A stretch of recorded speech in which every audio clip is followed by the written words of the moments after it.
Congressman Thomas Massie of Kentucky is introducing a bill to help farmers cut the red tape amid this pandemic. One America's Jack Posobiec spoke to Massie. We're very excited to welcome here to One America News Congressman Thomas Massie from the great state of Kentucky. Congressman, how are you doing there? I'm doing great. Great to be on your show. Now, we've been looking out both here at One America News and then also as the country writ large at this coronavirus crisis. And one of the issues, and I know you've identified this, we've identified this, has been the rise of Chinese propaganda, not only from Chinese outlets, but these sort of talking points and propaganda narratives that are seeping into our international institutions, our domestic institutions, and it's creating a sort of misinformation system that's making it very hard for us to address this. Tell me, what are your thoughts on that? Oh, I think the Chinese propaganda effort's been very effective. Look, they have some of the president's advisors repeating their talking points now. For instance, Dr. Fauci talking about the numbers from China. I don't think you can trust any of the numbers from China.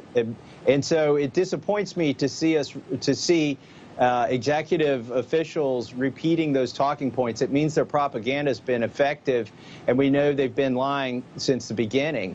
And then also, furthermore, they're right there in the White House asking questions, you know, at the press briefings.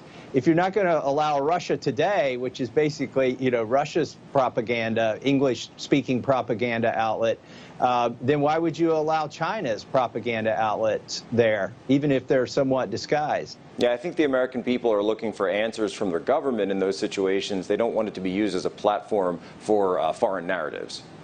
That's right. That's right. And I'm glad to see OANN pushing back on that. Thank you very much. Now, I understand that you're working on a new bill that you're putting forward that's going to help farmers, that's going to help small farmers, big farmers, to cut some of the red tape that's going on right now. Tell me about your bill and your plan.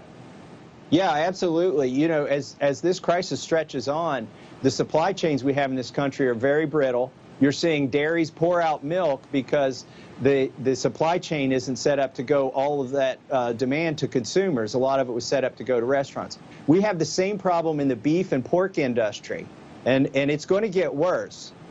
What you have are farmers who have beef, they have cattle, they have pigs, but you've got consumers in the grocery store who can't get access to that meat because the supply chain is shutting down. The factories, the processors, the butchers that are USDA approved, they are not able to supply the demand, and that's going to be a problem pretty soon. So I've got a bill that says as long as you're selling the meat within inside of your state, the federal government won't come in and shut down a processor. If a farmer's trying to sell meat to a consumer within the state, they can use a local processor.